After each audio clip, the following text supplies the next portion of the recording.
It Yeah, becomes. you're right about that. Hmm. You're right about that. I always thought it was interesting how you would position free market, laissez-faire, individualism, entrepreneurialism on the right, because they wear that as camouflage. But when you actually get into that area of politics, they're infused with uh, identitarianism, with the idea of, the us versus them, immigrants representing the other. So what are they? And so then it opens the door to white nationalism.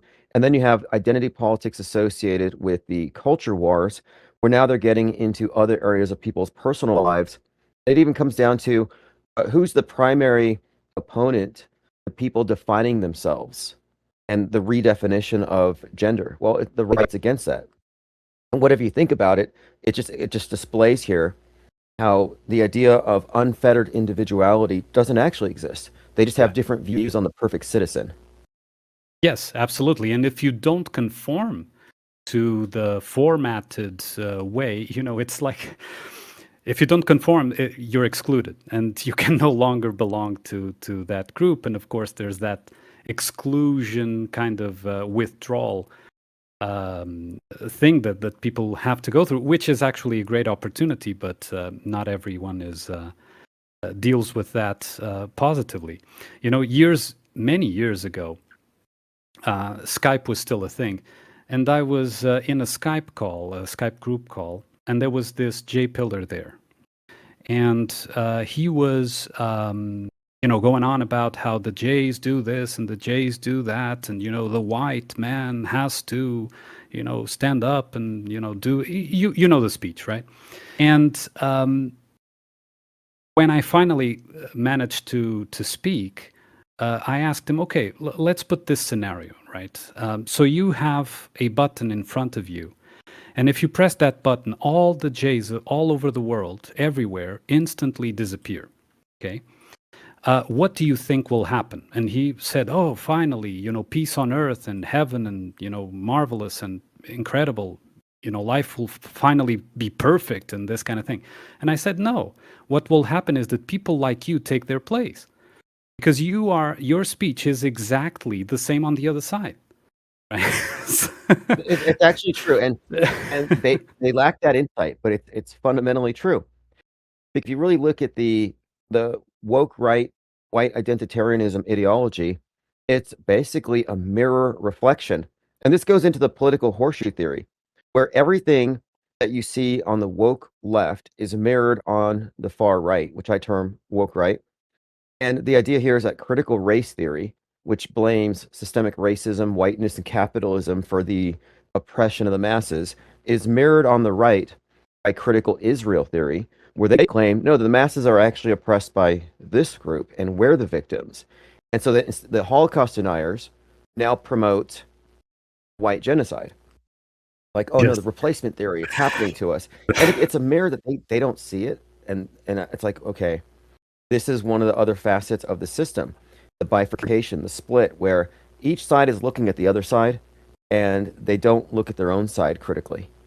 And there's also something that you quite rightly point out, and that always makes me chuckle when I listen, is that the people that do consider the white genocide thing, they the best and the most logical approach to it, if you actually believe in that, is okay, then lead a traditional life, build large families and have a lot of kids and have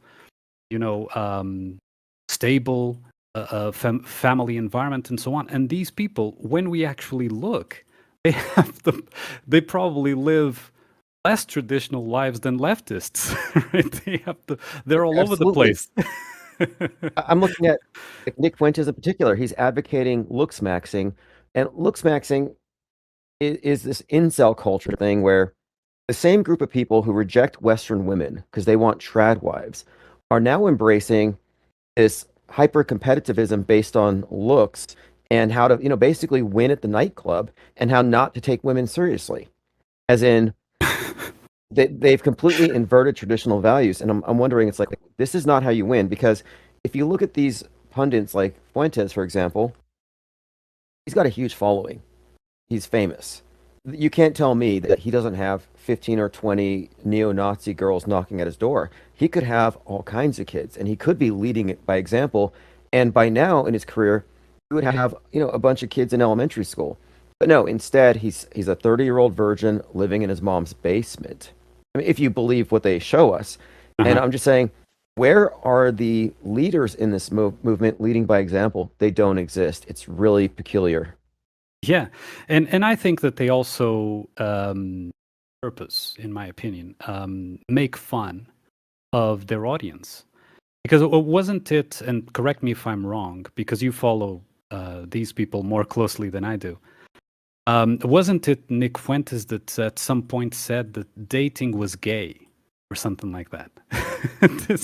Oh yeah, he specifically said dating women is. He did, and you think, okay, he's joking, but actually, if you go into the anti-feminism and the manosphere, you find thinkers like Henry Makow who have long said that all sex that's non-procreative is homo, is gay, is essentially to be rejected, and that if you're not specifically trying to grow your family, they use words like a sodomite, a reprobate, you're somehow deviating, you're a deviant. And for him to say that, it sounds, or even when it comes down to it, a lot of these individuals say you shouldn't even talk to women. So they're very misogynistic. In other words, women shouldn't have a voice. They shouldn't be allowed to vote. And what I find interesting too about these characters is they always focus on the Jays. They talk about Israel and the Jays, but their views on Jays mirror their views on all non-white races and women. But why don't they spend their time on that as much? Well, it's because they have mothers and sisters and they have to live in the world, and it's easy to pinpoint a group that they don't feel as threatened by, like physically and personally. But yeah, it's an entire package of beliefs, and none of these characters live up to what they preach. And I think it is by design. I think some of these people are put in these positions to create this inherent contradiction. So, like, how is this 30-year-old virgin, half Mexican, the face of white nationalism? Like, so it kind of comes off to me as a diffusion of any real attempt to build a movement. Yeah, and it seems also interesting to me to analyze the fact that in any of these opposites, so these binaries, right, of left and right or whatever it is, these two sides, any of these, the solution that one side always finds to supposedly defeat the oppressor is to become the oppressor, right? And of course, it plays on to what you were saying about the horseshoe, naturally. But it is interesting how all of them, without exception, the best way that they find to defeat the oppressor, and let's assume for a matter of argument that the oppressor is real and it's right there, right? The solution that they find is to become the oppressor. So they actually embody, it's a bit like Nietzsche, right? If you look at the abyss is looking back at you, and if you fight monsters long enough, you become the monster, right? So it's quite interesting how this reverse psychology makes people believe, no, I'm fighting the good fight, right? I'm fighting the war that needs to be fought. I'm on the side of light against the darkness, right? And they actually become that very thing that they are fighting. And that, if you see the descriptions, all of the things that they accuse the opposite side of doing, they eventually believe themselves, of course, directed at someone else, but that's beside the point, right? That's actually right. And if you look at 2025 in particular, there was a very pronounced attempt to create a White Lives Matter. It started with the stabbing death of Austin Metcalf, and they tried to turn that into like a Trayvon Martin for the right. And they had some January 6er named Jake Lang trying to agitate for that. Then there was a girl killed on a subway, and this became white America's George Floyd moment, according to Steven Crowder. And anyway, what I was noticing here is that they have embraced the idea that, hey, what the left is doing is winning. They're racist against whites, so let's be racist. And then you see the emergence of Patriot Front. Well, if you put Patriot Front next to Antifa, they look the same. Masks, rioting on the streets, anonymous. So I'm looking at that as the political horseshoe in full view, where, yeah, absolutely. And this has been a trend for some time where the far right has been saying that we need to adopt the tactics of Saul Alinsky. What the left is doing is working. And they had this cliche that they would just say, oh, culture, or no, voting is downstream from culture. So when you see a lot of these right-wing movies, like Sound of Freedom and others being propagated, it's because they're deliberately trying to influence the vote. Because they say, hey, the left has been using Hollywood successfully for decades to influence the vote. Let's create our own movies. So again, they've consciously adopted that as a strategy. Yes, and even historically, and again, historically in inverted commas, the colors, right? Because in the history of the Nazi party in Germany, it is mainstream that Hitler decided to use the red color because it worked for the communists. So it was sort of like to oppose the communist red, he made the Nazi red. It's, if you really think about it, right? It should be the last color you should choose, right? But it was done that way exactly to make people sort of subconsciously drawn to the same behaviors that they were accusing the other side of doing, right?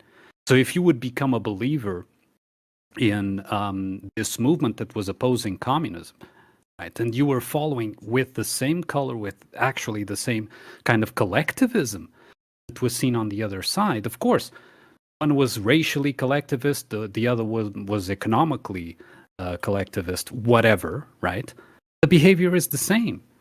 And I think that these tactics, of symbols, colors, even words, that kind of thing, is used a lot to promote, surreptitiously, like subconsciously, lead people to internalize the two sides of the same coin, right?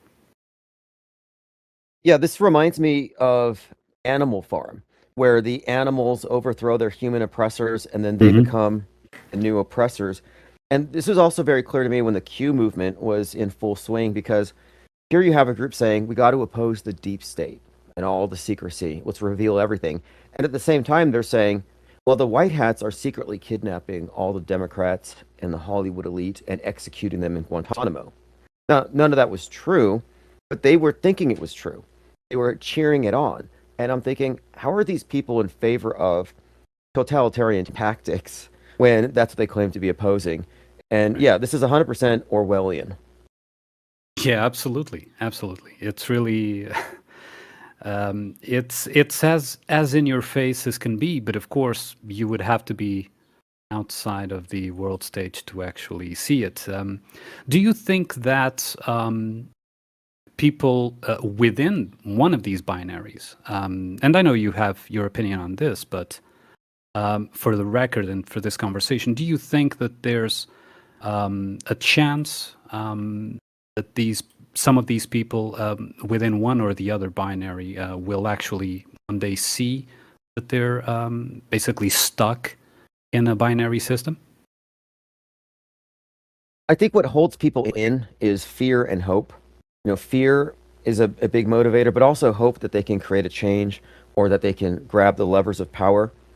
But I think ultimately, the only ones who will ever diverge from it are those who are disenchanted and demoralized. And that happens quite a lot, and they fall to the right.